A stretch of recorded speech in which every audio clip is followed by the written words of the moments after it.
है। बस जल्दी से जल्दी इसका हल पता चले और अगर यहाँ पे नहीं होगा तो इसका सीबीआई जांच होना। दोस्तों नमस्कार, मेरा नाम है समीर और आप देख रहे हैं विजन ऑफ समीर। दोस्तों अभी अभी त्रिसाकर मधु पहुंची थी आकांक्षा दुबे के घर, उनकी माँ से मिली और उनके माँ को सपोर्ट की, उनके माँ को सांत्वना दी। बाकी उन्होंने इंटरव्यू के दौरान कहा कि इस मामले की जांच होनी चाहिए और जो भी दोषी है उसको सजा मिलनी चाहिए, अगर नहीं होता है तो इसकी सीबीआई जांच भी होनी चाहिए।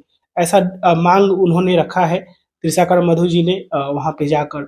और उन्होंने ये भी कहा है कि भोजपुरी के और भी कलाकारों के यहाँ पे आने चाहिए, ज़रूरत है और भी कलाकारों की, क्योंकि हम परिवार की बात करते हैं, भोजपुरिया परिवार की बात करते हैं, तो यहाँ पे भी एक परिवार की कलाकार जो गई हैं, उन्होंने पीछे अपने क्या छोड़ कर गए, उन्होंने क्या छोड़ा है अपने पीछे और कितना सपोर्ट उनको मिल रहा है, ये बहुत ही ज़्यादा ज़रूरी है। तो दोस्तों यही कुछ बातें हैं, बाकी आप लोग इसके बारे में क्या कहना चाहते हैं कमेंट बॉक्स में बताइएगा। और इसी के साथ मैं इस वीडियो को यहाँ पे खत्म करता हूँ। मैं मिलूंगा आप लोगों से एक नए वीडियो में, तब तक के लिए जय हिंद, वंदे मातरम।